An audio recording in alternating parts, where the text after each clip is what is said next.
ngicela inkosi lokuza ngixolisa ngipha amandla ngizobe sekuhlungu isifuba sihlungu zokuthi ngamemeza ngifuna ukuthi ingcono baby yona amen qala ngakho konke egameni lika Jesu I would like to greet ikhona kwaNkulunkulu umoya ongcwele phakathi kwethu ibulisa izulu nomthathu bale egameni lika Jesu God the Father, God the Son, and God the Holy Spirit. Amen. Ngicela sishaya izandla. Amen.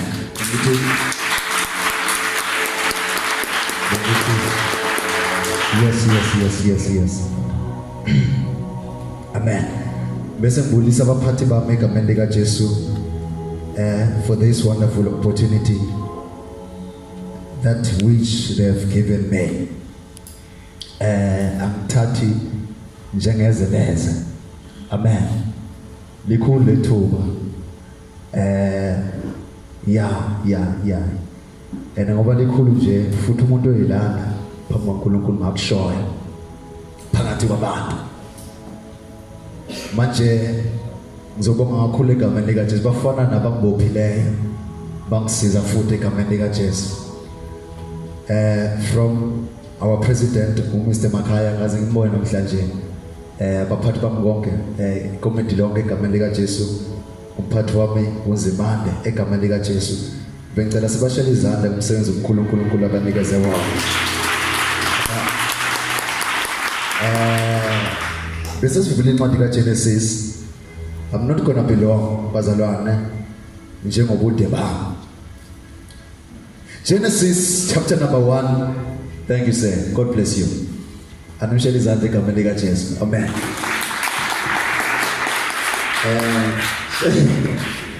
Wesishela bazalwane zingelokhoze wesishela keyboard player wethu bafowethu wethu ande ifisa ukuthi wakho but awethu bazalwane. This man can play keyboard. Uyadlala bazalwane into yakhe unique. Angayekho umuntu engangambona efona but angayitshela ukuthi ungayiphakamisi ngalokho. Ngiyakutshela uNkulunkulu vele. Hallelujah. Uyayidlala keyboard ake sekushela izandla bazalwane. Wenze ezinye izinto.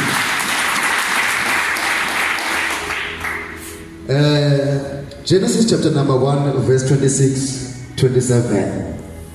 Bekufisa kakhulu ukuthi sibheke ihloko sethu esikhuluma ukuthi glory, the glory of God. Amen. The glory of God. Uthini umakhelwane umtshela ukuthi the glory of God. Yes, the glory of God. Uma sikhuluma ngeglory akufani ngoba lahlukanisile. Uma sithi the glory, uma sibheka igama luthi iglory, yini iglory? Iglory uNkulunkulu la ahlala khona. Ngegama lesiGreki sekudliwa ngathi tekso uma ngizama nami ngizama ukuresearch.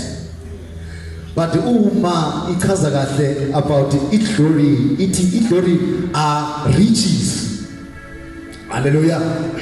Iglory ngayichaza ngithi iglory is where God actually belong. Iglory is a beauty of God. Uma sibheka uNkulunkulu simeasure ngeglory anayo. Then therefore siya conclude sithi the glory of God. Yeah. The glory of God. Abantu baningi uSathane he has a glory. This man simbona uSathane lo muntu uSathane ngoba ngizongitshela uSathane simbona kuMatthew chapter number 4. Ufika laphana ukukhuluma nenkosi uJesu. Inkosi uJesu was in a fasting of 40 days and 40 nights. Uthi uNkulunkulu awushintsha lesikwa lesi amanje la uwaphendula lesikwa. Nakubona ngibazalwane. uthi mayiqhubeka naye usefika la khona akhuluma khona ethi uma uphenduka ukhonza mina I will give you everything neza bazalwane I will give you all my riches nabona bazalwane then lithi iBhayibheli inkosi uJesu yakwazi ukunqaba but isathana wamkhombisa iglory yakhe uma sikhuluma about the glory of God ihlukile iglory kaNkulunkulu our theme let us glorify God by exalting the crucified Christ in our speech and character. But when it comes to glorify, then he will glorify.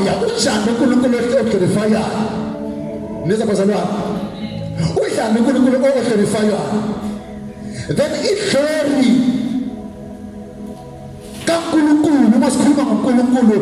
Actually is not physical. You cannot touch the glory of God, the original glory of God. You cannot see by your physical eyes the actual glory of God. But ingazimulo kaNkulunkulu ukuzibonakala iqale vele ezweni engabonakaliyo.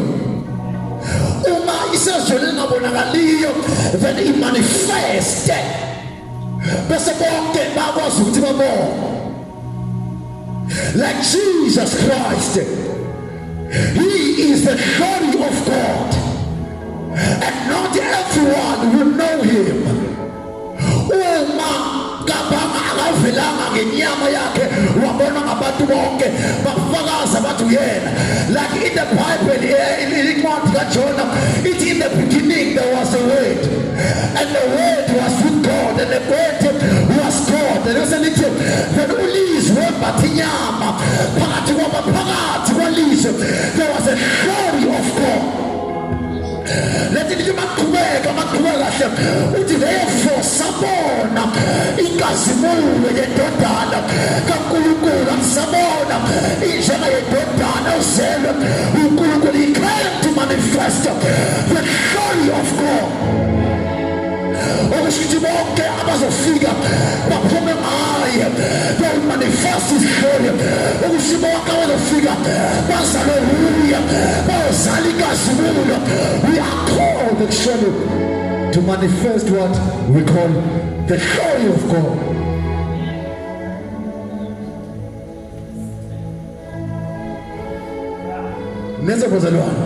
We're actually called to manifest the glory of God. Genesis uthi uNkulunkulu wathi masenze ulema akekho namhlanje ngithi abantu ngomfanekiso wethu basifuze babuze phezu kwezinhlanzi zolwandle nezinyoni zezulu nezinkomo nomhlaba wonke nezilwanyana zonke ezinabuzelayo emhlabeni. 27 uthi uNkulunkulu wamdala umuntu ngomfanekiso wakhe wamdala ngomfanekiso kaNkulunkulu. Uthi verse number 26 uma sibheka verse 26 uthi uNkulunkulu mayikhuluma kuqala uthi masenze wayikhuluma ngezulu eliwuye uma khuluma naye uthi masenze as you know ukuthi we have God the Father, God the Son and God the Holy Spirit. uNkulunkulu ethi masenze umuntu ngomfanekiso wethu usho ukuthi let us derive ourselves ake siconclude thina ngokwethu ake si summarize thina sifake ebuntwini. Uma sibheka la lithi iBhayibheli in the beginning uNkulunkulu he created the heavens and the earth. Uthi mayichaza kahle uthi therefore as he was creating the heavens and the earth what let there be the light. And imagine let there be the light. The light ikhuluma lapho was the word. Izwi lakade ligijima lenza izinto zonke emhlabeni. Hallelujah. Then uma ikhuluma ukuthi let there be the light. In the Holy Spirit was hovering above the surface of the waters. Uma uNkulunkulu wenza lapho uthi then ku verse 26 uthi masenze umuntu ngomfanekiso wethu. which means that Holy Spirit also fika hlale kumuntu. Is that Holy Spirit also fika avalele kumuntu. As God himself is a God, which means is that word elazofika livalele kumuntu. Lithi malivalela kumuntu, umuntu uyothwaliswe. Abantu esinabo namhlanje izwi uNkulunkulu indlela enza ngayo zala mayezala uzala ngomlomo.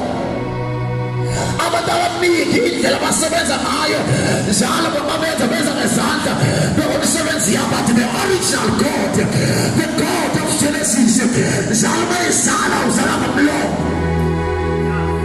Uthe amadodana akhe, uthe abantwana bakaNkulunkulu they are led by the Spirit of the living God, which means izinto ezinto ebengabenza zaleke ebanhleni zaleka ngomlomo, but you don't know the principles of God. Abantu abazi ukuthi khona kuNkulunkulu i-principles asebenza ngayo. Albonga igama kaJesu. Abazi ukuthi yona yipi principle asebenza ngayo.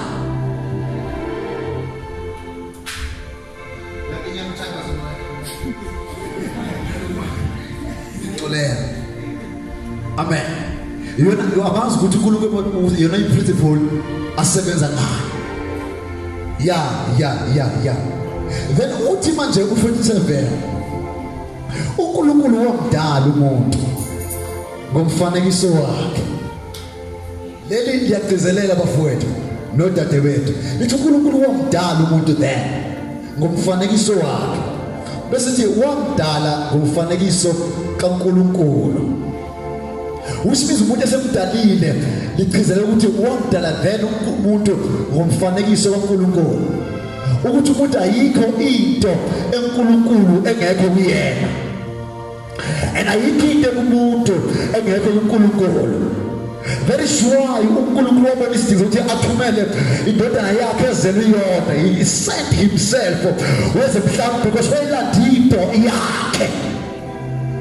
Nina bazalwane, wayelande yena uqobo lwakhe.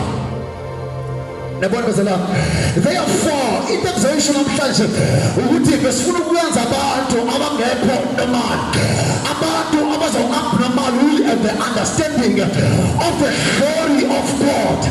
Besifuna ukwenza abantu abazokwazi uba nenkqondo kaNkulunkulu. Athi Apostle Paul uthi le nkqondo ekile uthi vumelana inkqondo ekile ibe transform so that you know the perfect will of God. Besifuna ukwenza abantu abanenkqondo baziyo ukuthi uJoshua wazi ukuhamba phezu kolwandle. Besifuna ukwenza abantu abanespirit baziyo ukuthi actually the church is not normal. We are not called which confirm lelizwe kodwa sibizelwe ukuthi Jacob somabalekele kithi uma befuna ama-solution kodwa sibizelwe ukuthi abantu bonke oramaphoko balekele kithi abantu abangeke bahambe ngokwazi uNkulunkulu ngenkqondo but walk in his glory. Abantu abangeke bahambe nangokwazi kwabo kodwa bazohamba in his glory. Azoba in his glory. Atomisa umayibuza because uJesu athi Nkosi Jesu kwenze njani ukuthi angabona. Apromisele lo muntu ukuthi abanjesola the will and the glory of God shall be manifested in his life. Kodwa bavaleka amehlo namhlanje but they are gone. Kodwa basisha mathimone kodwa khona babishiwe. They do not know the power evale kubona. Do not know the power evale kubona. Ngoba inkazimulo into yenza inika isithunzi. Nkosi yami. Nabona uSolomon wenza. uSolomon uthi iBhayibheli uthi Solomon, who's this guy? Yes, Solomon. uSolomon into ayenzayo wakhanda ithempeli likaNkulunkulu. Wathi mayilakha ithempeli likaNkulunkulu lithi wafaka amagolide, wafaka zonke izinto ngicabanga ezazizinhle. lenye ichaza ukuthini na okay uma sifuna zonke into ezinhle lithi iBhayibheli ayikho indawo Israel ekade yinhle njengethempeli kaNkulunkulu because uSolomon had the heart wanikela inhliziyo kaNkulunkulu liba wathi bese likhanda ithempeli lahlangana lonke ithempeli lithi iBhayibheli kwehlike haya kwehla amandla ezulwini ahlala ethempelini into ezayisho namhlanje for a God to come upon our lives for our reconciliations we are going to get lungayo you will never see the glory of God you will never see the glory of God once I'm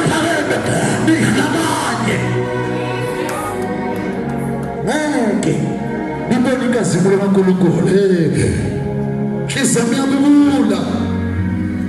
ukulabanyanyiso God inhliziyo yami iyabubula ukuthi kwenzekele uNkulunkulu ayenze uMaria into ayenza wakhulelwa wazala okungumoya kaNkulunkulu my God wathi mawenzeka wakhulelwa lithi iBhayibheli wakhulelwa umoya kaNkulunkulu but the church we have today is not the church of spirit ama-organization angisazi uSCF bebambi kanjalo but they walk in the flesh whereas Christ is in the spirit zofika nini na eselokamo sikasidumelana nje sila mfowethu mzisi sikasidumelana nje sila ubone muye yalela athi mphume ePitori ubone muye yalela ebenze Johannesburg ubone muye yalela ethi haya bekade ngivaliwe athi Apostle Paulus baphele ngenyama negazi the church is defeated ngoba liyaba ngobona lithi iBhayibheli malisho kahle uthi faith is a substance of things we hope for it is the evidence of the unseen things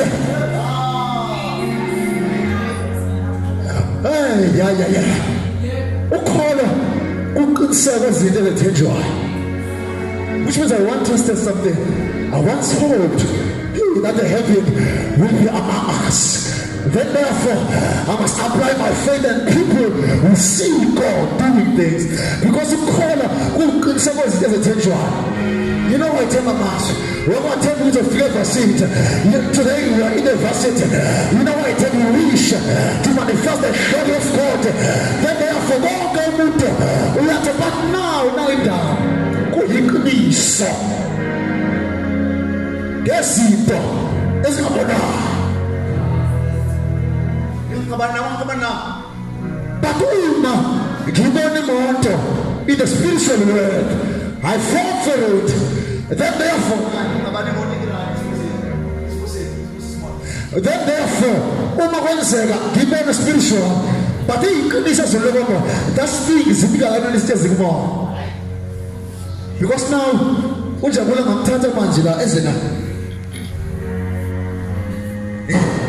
Nikole bazana isikhathi esiningi ngikhuluma zokusangana ngathi mhlawumbe ngahlala but ngamthatha manje spiritually ngibona isiqathaka la ebakhona manje la exactly that's what in the church of God is says this there's nothing impossible to God. That is why because Jesus mayikhuluma nabantu bekade engasiyona umuntu o-understand one athi manikola njalo nethi kubuleka ndaba uphatha kolwandle abakushintsha abantu ivesi but asikhona amaphelele lokho but now because it's just one minute wethi manikola nje nethi kubuleka ndaba uphatha kolwandle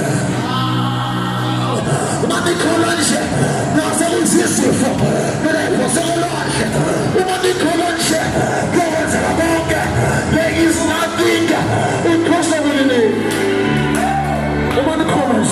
but angiyithandi kakhulu izifo because izifo zincane wathalahle unidaba the real matter second the real matter othi phoseka lwakhe ihamba indaba into ehamba emoyeni namhlanje lokwenzeka lenye ngoba lena ikhuma yikho uNkulunkulu akwazi ukuhambisa indaba emoyeni uyoqathaka iphoseka lwakhe hey my God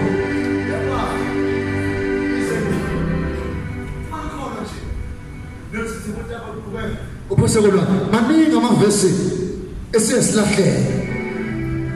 Si-interprete ngendlela efunwa yethu. But akukho kanjalo.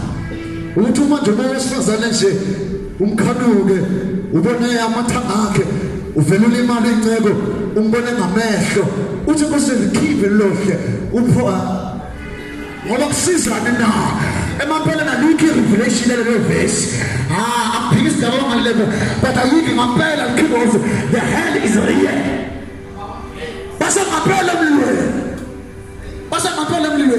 basa bephupha ngaphela uthi kungcono ukuthi lahlekele iso lakho lilode la ukuphupha ulahlekele phila wakho uthi ngcono lahlekele umlenze wakho ubukhamisa endaweni engayifileyo kuye kumzima wakho uphuphe. That's what he says.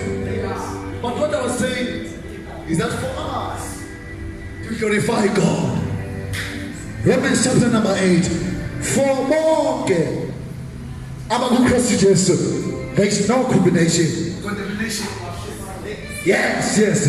Hey, there is no condemnation to all those who are in Christ. Who is Christ? Christ is Spirit, oh God. Hey, at Siaba, Mabukolo, Sianisu. Hey, they walk in the way. They walk by the yes of God. We are my son. We are who see.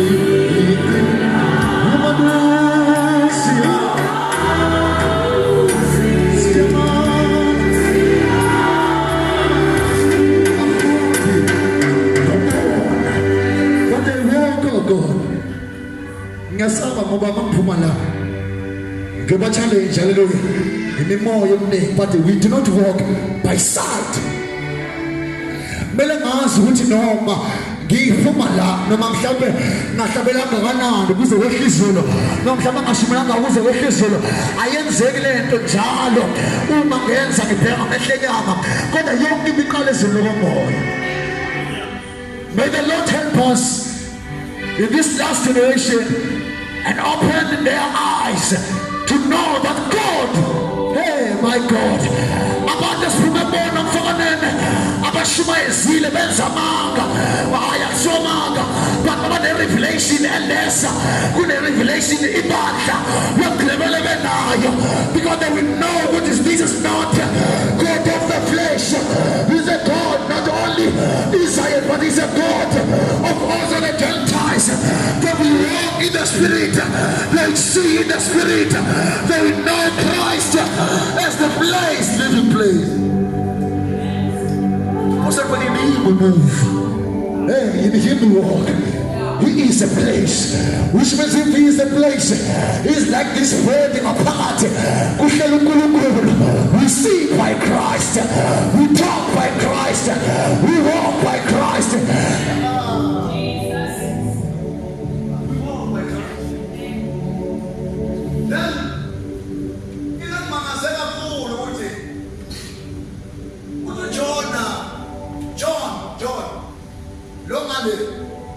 Uthi John ngalokho owonayo yena akamazama uNkulunkulu but umambo le verse akalibona ovamela indlela elibona ngayo uthi owonayo akamazama uNkulunkulu futhi owonayo akazange ambone. Which means now there is still an opportunity for us to not sin again. Because it shows owonayo akamazama uNkulunkulu futhi owonayo akazama mbona. Which means uma ngimbona uthi lowo oNkulunkulu okuKristu Jesu unembewu kaNkulunkulu of righteousness. Adam receive imbewu yebona enziwe nase-Eden, but by Christ his arrival we receive the seed of righteousness. You must stand on because we live in Christ. You must stand let's put it on as God. You must put it on Octanda is as God you must food in the air. So those who in Christ they never see, but those who are in Hey, the eyes of our working. Hey, my God, abantu, they see now and again. Because the question I have now, what should I do? What will I do for me to not sin again? And the secret is Jesus arrived for that. There are so many of us here, but the only way to conquer the sin is to find yourself in Christ. Live in Christ. Akasiena wethu kusimshumayela phela. Akasiena wethu sinimemezele. But he is the place. We live in him. We sing in him. We walk in him. We breathe in him. Says he is everything in us. But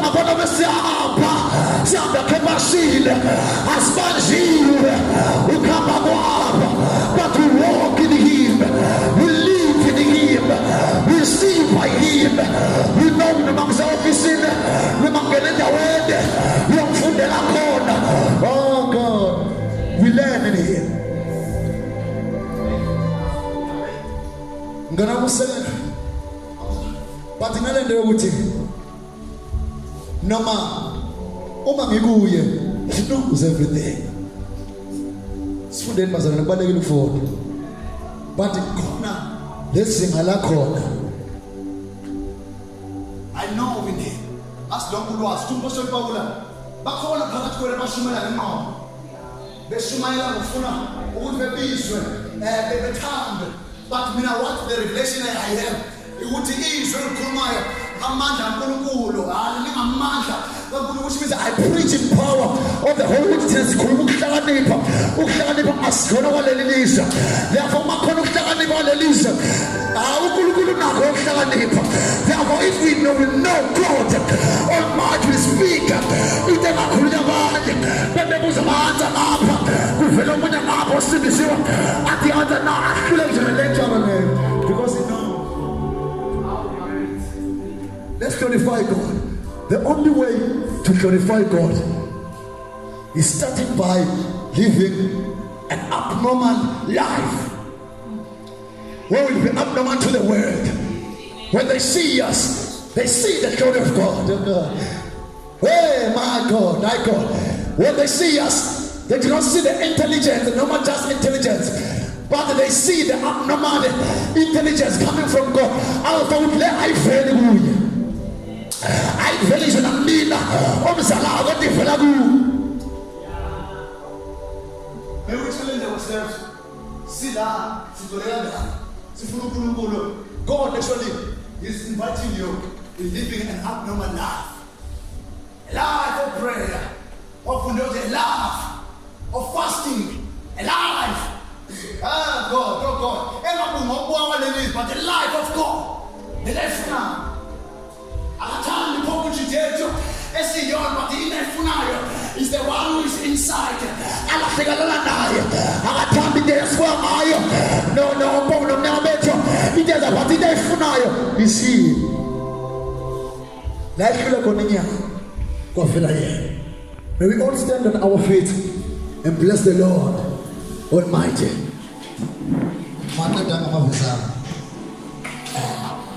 Sifuna wewe